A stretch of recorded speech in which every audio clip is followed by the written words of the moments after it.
possa abençoar a todos nós, que Deus possa estar junto conosco nesta noite, que possamos juntos aprender. Eu mando aí um abraço para todos vocês, um beijo no coração, e vamos então estudar a palavra de Deus. Amém? Vamos abrir a Bíblia. Abra sua Bíblia aí. No livro de Efésios, carta do apóstolo Paulo à igreja em Éfeso. Seu capítulo 5.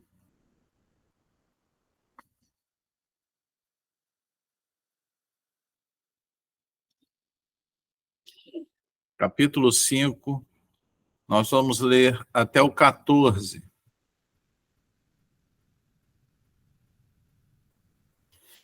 Carta do apóstolo Paulo aos Efésios 5, de 1 a 14.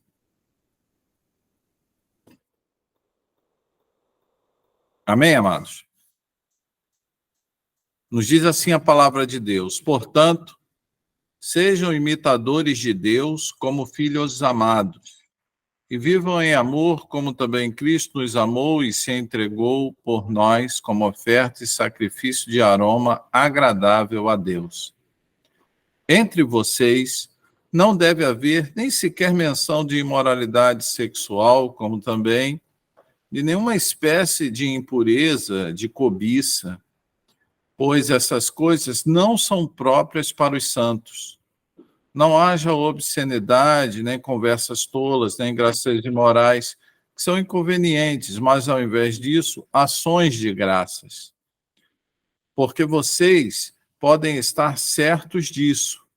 Nenhum imoral, ou impuro, ou ganancioso que é idólatra, tem herança no reino de Cristo e de Deus.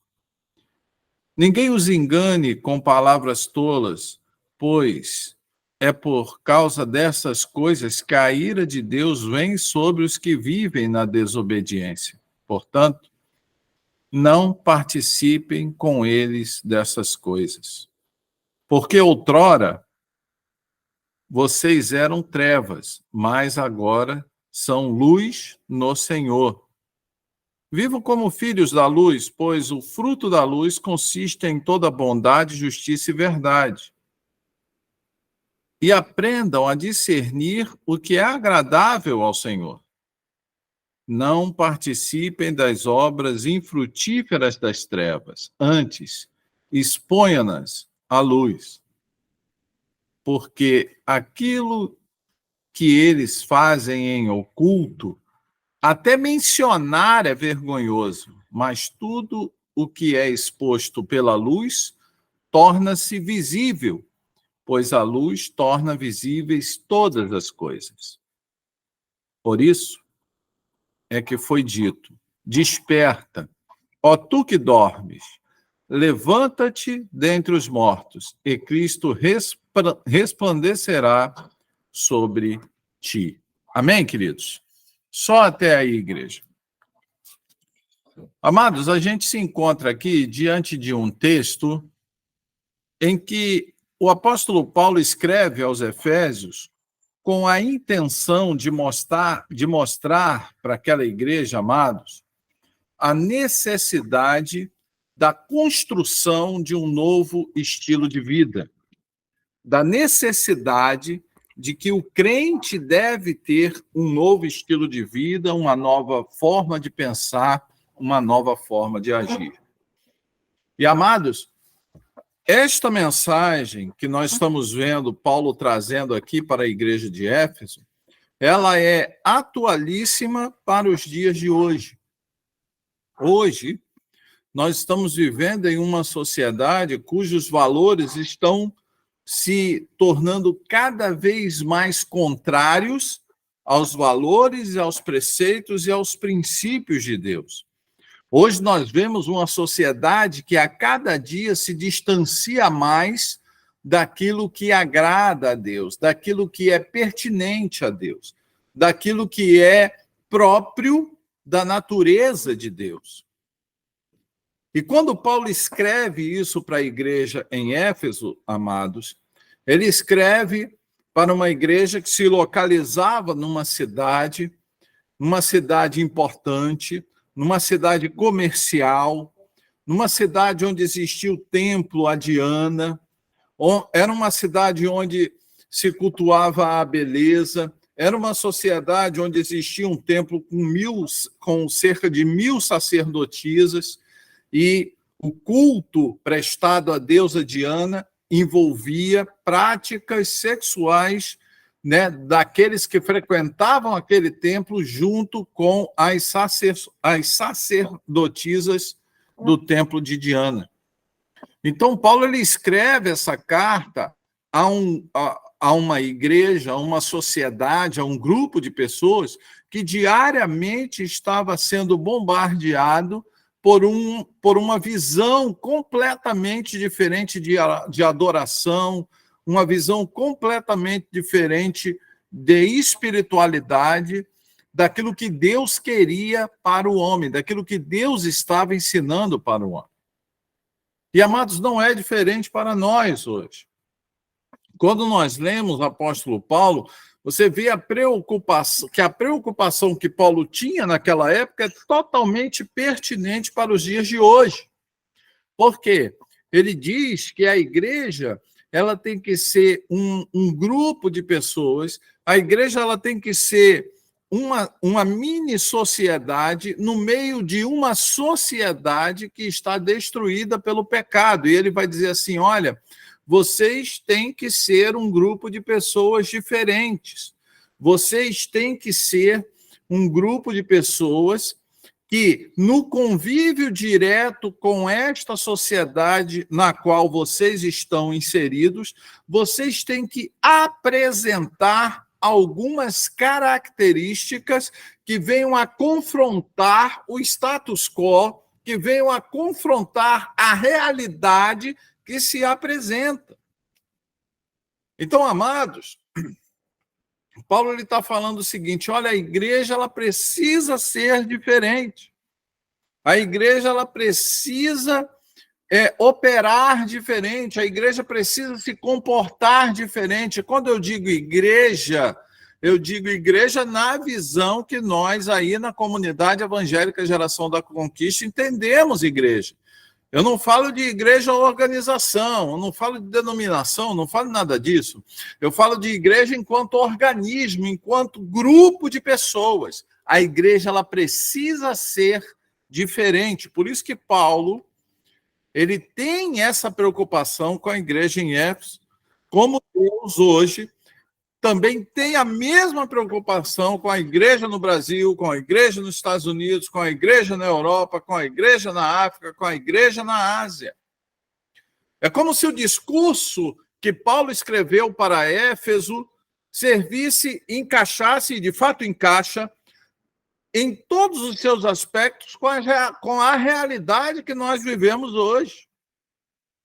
Por isso que ele falou, olha, nós precisamos ter características de comportamentos diferentes. Nós precisamos ter um conjunto de características relacionais e sociais diferentes. A igreja precisa ser diferente. A igreja ela não pode absorver uma realidade que é contrária à natureza dela própria. Amém? A igreja ela não pode absorver conceitos, ensinos e valores que estão em desacordo com aquele que é o cabeça da igreja, que é Cristo. É por isso que o apóstolo Paulo fala, olha, nós precisamos ser diferentes. E nós precisamos ser diferentes onde? De que forma? A primeira forma é no comportamento interpessoal. Ele vai dizer aí, olha, portanto, sejam imitadores de Deus, como filhos amados, e vivam em amor, como também Cristo nos amou, e se entregou por nós como oferta e sacrifício de aroma agradável a Deus. Então, a primeira coisa que ele fala assim, olha, nós precisamos, primeira característica que precisamos ter, é viver dentro da dimensão de um amor real. É viver dentro da dimensão de um amor real. E como nós vivemos dentro da dimensão de um amor real? Imitando Deus, imitando Jesus. E, amados, este ou esta, né, este é o grande obstáculo, né? Este é o grande desafio que a igreja de hoje tem em relação a como ela se mostra para o mundo. Nós nos apropriamos de títulos que trazem sobre nós uma realidade, uma responsabilidade muito grande. Nós falamos que nós somos povo de Deus. Nós falamos que nós somos igreja de Cristo, pregamos isso, anunciamos isso para a sociedade, e interessante que quando nós associamos isso, ou pregamos isso, ou anunciamos isso para a sociedade, não pensem os irmãos que a sociedade olha para nós, e quando nós falamos isso, ela espera de nós um comportamento que esteja em acordo, que esteja casado, que esteja coerente com aquilo que nós estamos pregando. Por isso que Paulo fala, olha, precisamos imitar a Deus. Imitar a Deus é mostrar um amor verdadeiro.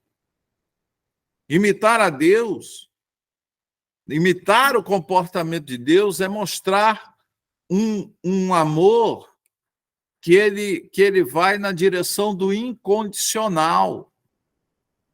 E interessante que quando nós falamos de amor de Deus, meus amados, nós precisamos olhar o amor de Deus em todas as dimensões. A igreja ela precisa estar com a porta aberta para todos. Mas a igreja, também por amor, tem que levar uma mensagem que confronte o homem com a realidade do pecado. Amar é falar a verdade.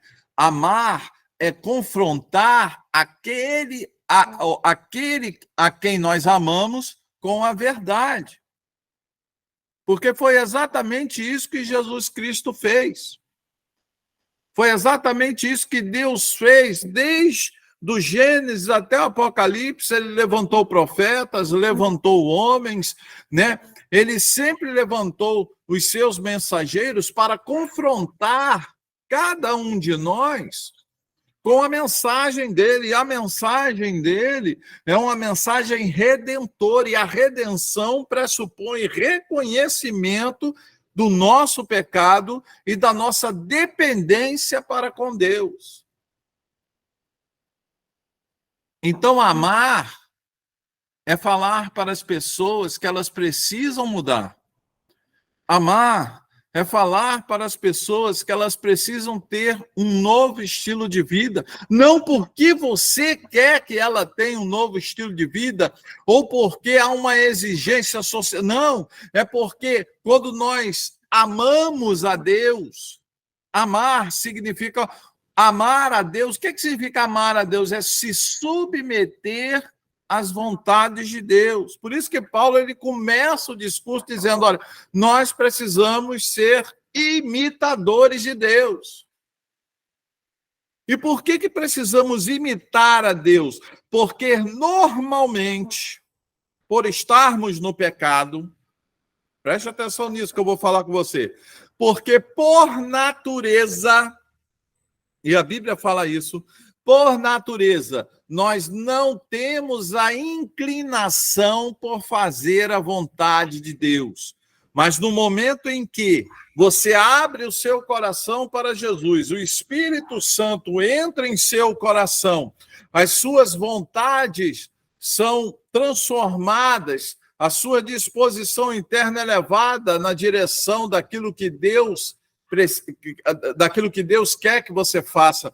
Mas imitar a Deus exige um esforço.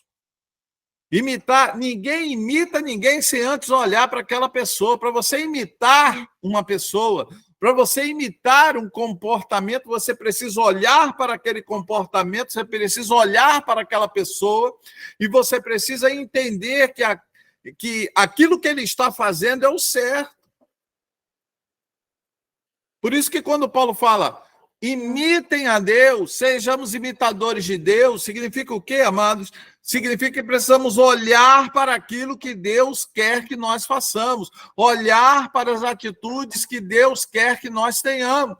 E mesmo que essas atitudes não sejam algo natural de nós, mas nós devemos buscar. Você está entendendo isso? A gente precisa buscar, mesmo que não seja algo natural nosso, porque nós estamos no pecado. E por estarmos no pecado, nós temos essa consciência. Essa é a diferença da Igreja de Cristo para aqueles que não seguem a Cristo. Essa é a diferença daqueles que são obedientes à palavra de Deus para aqueles que não são obedientes à palavra de Deus. Qual é a grande diferença? A grande diferença é que nós aceitamos nos submeter àquilo que Deus quer que nós façamos. Então, nós olhamos para Deus e, por mais difícil que seja, nós procuramos imitar aquilo que Ele quer que nós façamos. Por isso que o apóstolo Paulo fala, olha, precisamos imitar a Deus. E essa imitação, essa reprodução de comportamento, ela se manifesta no amor, no verdadeiro amor, né? Naquele amor que acolhe, mas é aquele amor que propõe uma mudança. Aquele amor que diz, venha como está. Mas é o mesmo amor que vai dizer assim, olha, você precisa imitar a Jesus. E imitar a Jesus é deixar o velho homem para trás e seguir em uma nova realidade, em uma nova dimensão. Amém, amados? Então, a primeira coisa... Primeiro relacionamento, a primeira grande mudança, a primeira característica que a igreja precisa ter nos dias de hoje para que ela seja relevante é viver um amor verdadeiro. A segunda característica, ela precisa ter palavra de graça. Eu e você precisamos ser pessoas que venham a comunicar graça no seu falar. Por isso que ele vai dizer aqui nesses versos, preste atenção aí, verso 3, entre vocês não deve haver nem sequer menção de imoralidade sexual, como também de nenhuma espécie de impureza e de cobiça, pois essas coisas não são próprias para os santos. Vou repetir, estas coisas não são próprias, não tem nada a ver, não fazem parte da nossa realidade, porque nós somos santos. Não haja obscenidade, nem conversas tolas, nem gracejos imorais, que são inconvenientes, mas, ao invés disso, ações de graças. Amém, cara? Amém, queridos? Então, o nosso falar deve comunicar graça.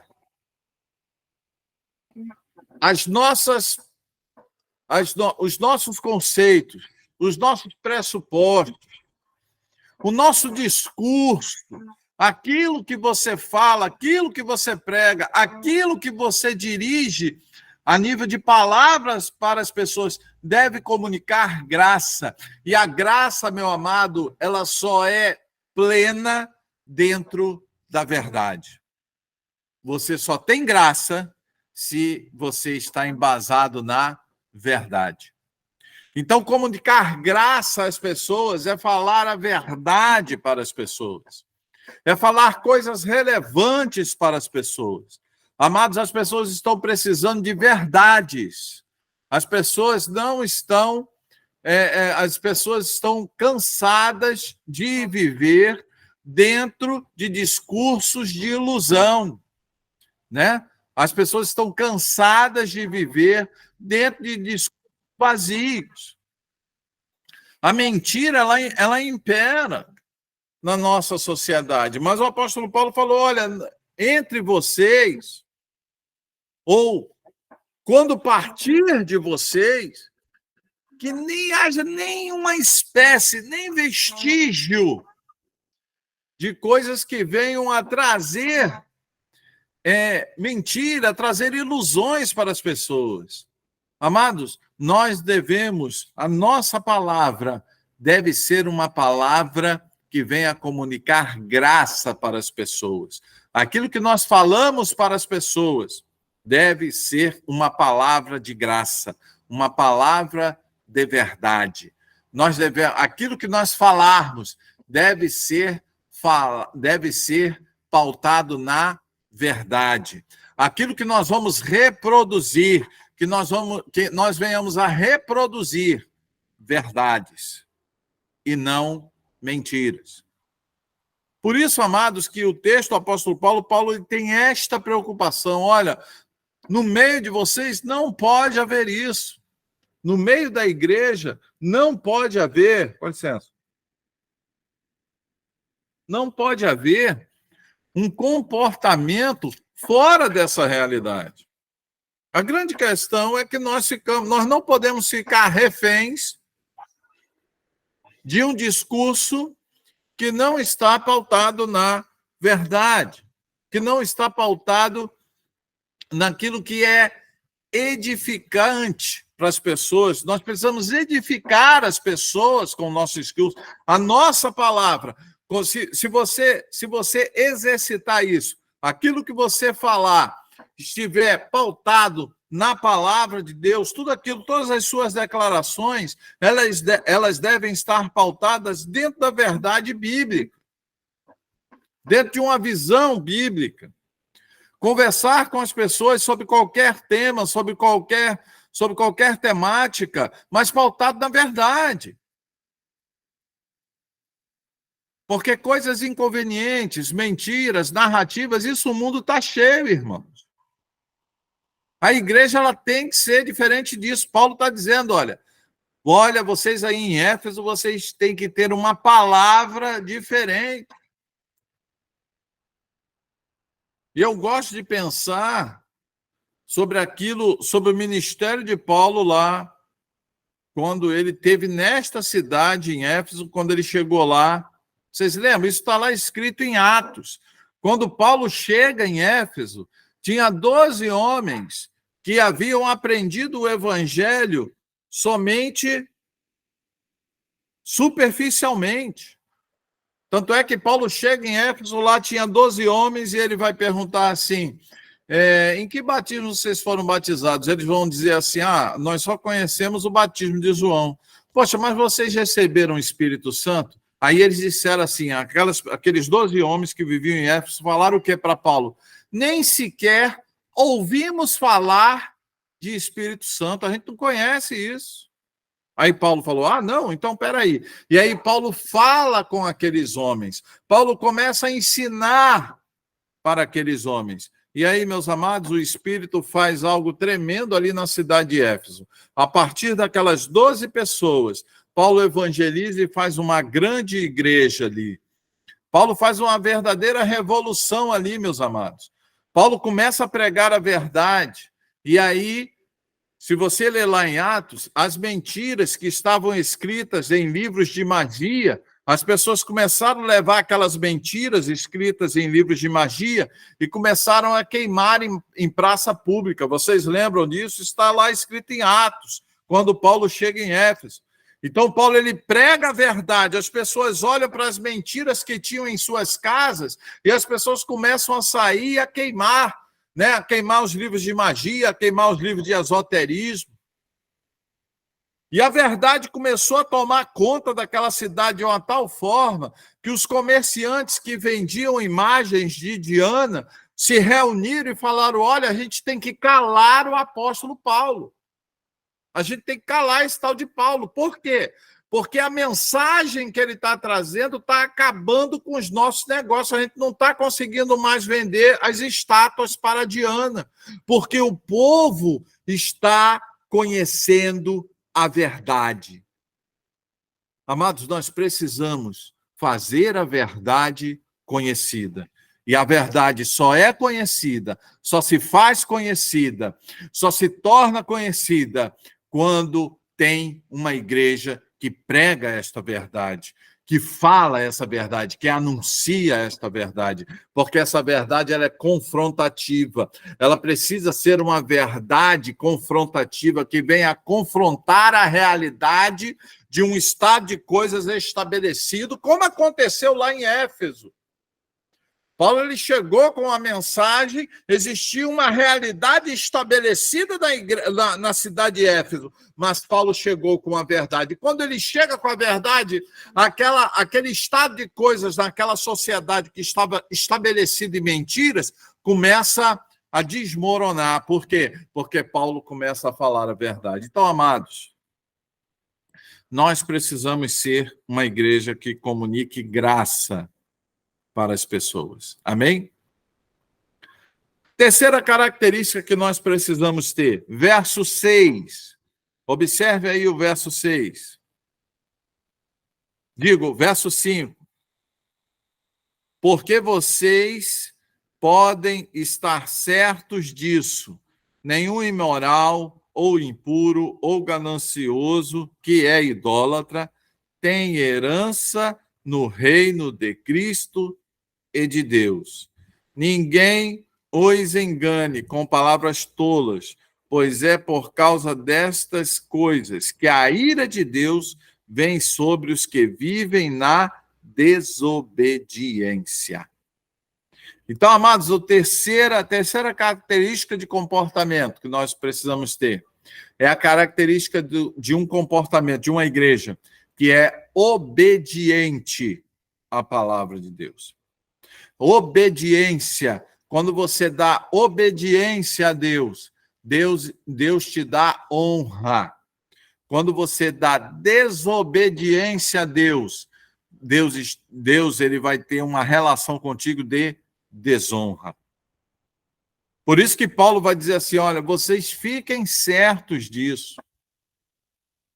E aí ele vai começar a elencar várias características de comportamento que estão em desacordo com a palavra de Deus. Ele vai dizer assim, ó, fiquem certos disso.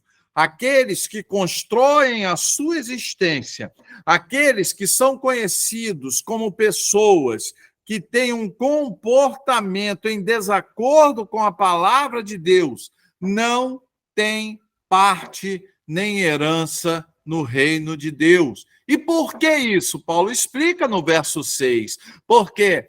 Porque a ira de Deus, o julgamento de Deus, a ira, a pena de Deus ainda está sobre essas pessoas. Por quê? Porque elas têm um comportamento marcado pela desobediência.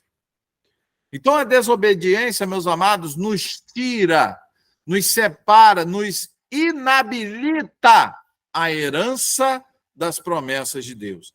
Deus tem promessas para nós, Deus tem promessa do reino, Deus tem promessa de vida eterna, Deus tem promessa de herança eterna, Deus tem promessa para mim e para a sua vida, Deus tem promessa, e o meu Deus, que é o seu Deus, ele vai cumprir as promessas dele para as nossas vidas, mas de nós é exigido um comportamento de obediência.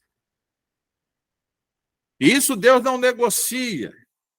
Por isso que Paulo fala, ó, fiquem certos disso. Tenham plena certeza disso. A desobediência é o fator que vai nos inabilitar às promessas e às riquezas e a herança reservada para cada um de nós. Se vivermos em obediência, receberemos a herança. Então, nós devemos ter um comportamento, queridos, um comportamento que venha a denotar obediência. Verso 8. Porque outrora, ou seja, porque antes vocês eram trevas, mas agora são luz no Senhor.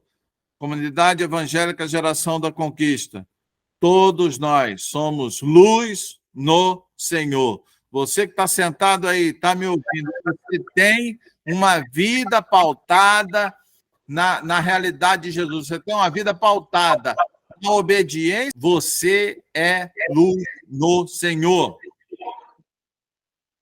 Tenha certeza disso. Você é luz do Senhor. Vivam como filhos da luz, pois o fruto da luz consiste em toda bondade, justiça e verdade. E aprendam a discernir o que é agradável ao Senhor.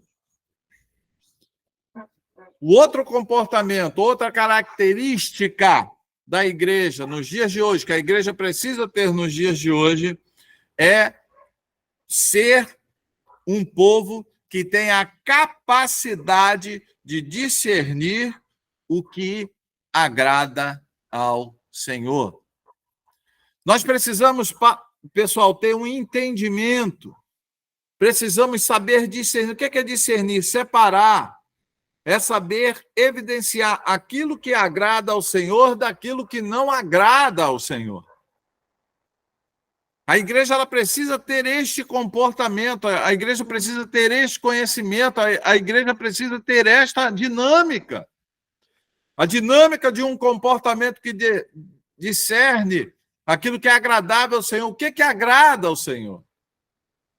Então, amados, infelizmente, hoje nós vivemos em uma igreja, nós vivemos em um mundo em que várias igrejas estão preocupadas em agradar ou a audiência ou ao pastor.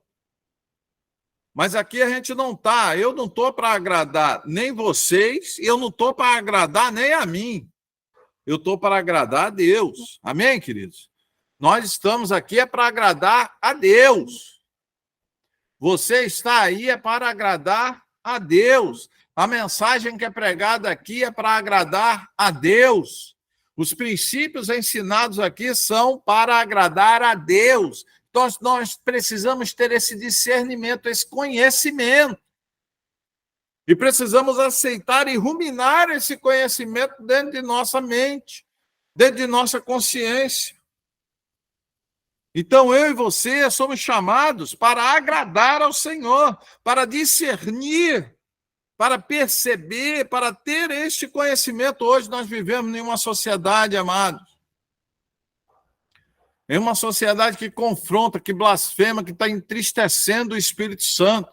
Nós vemos igrejas pregando absurdos, nós vemos líderes religiosos falando coisas absurdas, falando coisas que estão longe do Senhor, nós vemos líderes mundiais falando mentiras, nós vemos um momento aí de líderes falando verdadeiras atrocidades, fazendo verdadeiras atrocidades. Quando você olha para a palavra de Deus e olha para o comportamento do mundo, você vê algo totalmente distante, você vê algo totalmente incompatível, e nós precisamos ter esse discernimento de saber o que é verdade e o que é mentira. Precisamos ter o discernimento, e discernir é conhecer, é saber separar. Nós precisamos saber separar o que é sagrado do que é profano. A igreja precisa ter este conhecimento, a igreja precisa ter essa expertise, a igreja precisa ter esta força, a igreja precisa ter este poder, e este poder a gente consegue sim, se nos estribarmos na palavra do Senhor.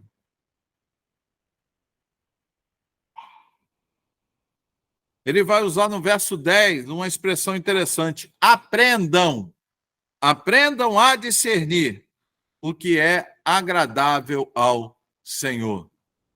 Você tem procurado aprender? E a fonte, meu amado, de nosso aprendizado não é outro. É esse livro que está aí no seu colo, é esse livro que você está segurando na sua mão, é esse livro aí. Esse livro é a fonte que vai te dar todas as ferramentas para você discernir o que pode e o que não pode agradar ao Senhor. É a palavra dele. Por último, mais um comportamento de uma igreja que verdadeiramente está imitando ao Senhor. Está no verso 11, a partir do verso 11, eu quero ler com vocês. Não participem das obras infrutíferas das trevas. Eu vou repetir. Não participem das obras infrutíferas das trevas. Antes, exponha-nas à luz, porque aquilo que eles fazem em oculto, até mencionar é vergonhoso. Mas tudo que é exposto pela luz torna-se visível, pois a luz torna visíveis todas as coisas. Por isso é que foi dito: desperta, ó tu que dormes, levanta-te dos mortos, e Cristo resplandecerá sobre ti. Amados, sabe qual é o grande problema da igreja de hoje? É que a igreja de hoje está deitada como se morta estivesse. E nós precisamos nos despertar. Desperta, ó do que dorme. Levanta-te dentre os mortos. A igreja ela tem que ser diferente. O mundo jaz no maligno. Essa palavra jaz é aquilo que a gente vê no cemitério. Aqui jaz fulano de tal, aqui jaz fulano de tal. O mundo jaz no maligno, mas existe no mundo um grupo de pessoas que é chamado Igreja do Senhor, que são luz no Senhor, como está lá no verso 8. E se você é luz no Senhor, as trevas do mundo não vão conseguir suplantar a luz que há em ti. Mas para que isso aconteça, você precisa se separar das trevas. Você precisa se evidenciar das trevas. Você precisa ser diferente. Você precisa se diferenciar das trevas. Quando o ambiente está totalmente escuro, se você chegar com qualquer fonte de luz, parece que as trevas vão se afastando da fonte de luz. A igreja é exatamente isso, amados. A igreja ela não pode ser absorvida pelas trevas, é o contrário. A igreja chegou, as trevas é que devem sair dali. Mas para isso, nós não podemos participar das obras infrutíferas das trevas. Por isso, amados, é imprescindível, é irrevogável, amados, que o crente ele tem que se posicionar em relação às grandes mentiras que estão falando aí. Tem que se posicionar em relação ao aborto, tem que se posicionar em relação à questão da ideologia de gênero, tem que se posicionar em relação à questão do pecado, tem que se posicionar em relação à questão da mentira, tem que se posicionar. A igreja precisa se posicionar, e posicionar-se falando assim: eu não concordo com isso. E eu não concordo com isso por quê? Porque a Bíblia, a palavra de Deus, não concorda com isso. E eu sou seguidor da Bíblia. Eu não sou seguidor de homens. Eu sou seguidor de Jesus. Ah, pastor, mas o pastor falando de tal, pastor ciclano de tal, não estou nem aí para pastor. Eu estou falando de Bíblia. Nós seguimos o Supremo Pastor, e o Supremo Pastor é Jesus Cristo. E o Supremo Pastor está falando para mim e para você: não participem das obras infrutíferas das trevas. Antes, exponha-nas à luz. Então, amados, nós temos que clarear o entendimento das pessoas. Você está sendo chamado por Deus para clarear o entendimento das pessoas. Por quê? Porque tudo aquilo que é exposto à luz, as pessoas veem claramente. Então, amados, quando as trevas vierem com os conceitos dela, nós vamos mostrar a luz que nós encontramos na palavra do Senhor. E aí aquilo que o mundo fala, quando se confrontar com a palavra de Deus, aí as pessoas vão ter que se posicionar. Não, a Bíblia ela fala isso. O mundo está falando outra coisa, mas a Bíblia fala isso. Então eu tenho que me posicionar. Ou eu sou luz, ou eu sou trevas. Amém, queridos? E por último, ele vai dizer assim, para mim e para você: desperta, ó tu que dormes, levanta-te dos mortos, e Cristo resplandecerá sobre ti. Jesus quer resplandecer através da minha e da tua vida. Jesus quer usar você. Jesus quer fazer de você um farol das verdades dele nessa sociedade, na sociedade de Manaus aí, na sociedade do Rio, aqui na sociedade aqui do Espírito Santo, né? Ou onde for, meu amado, no Brasil e no mundo. O mundo está precisando ouvir a verdadeira mensagem de Jesus. E eu e você somos os arautos, somos os embaixadores desta mensagem. Amados, vamos então, já com esta palavra, nos preparar para a ceia do Senhor.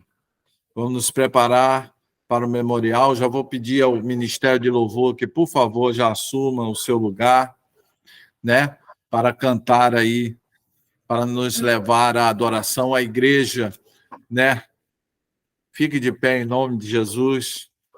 Os diáconos escalados para distribuir os elementos da ceia já podem se posicionar. O Ministério de Louvor vai louvar.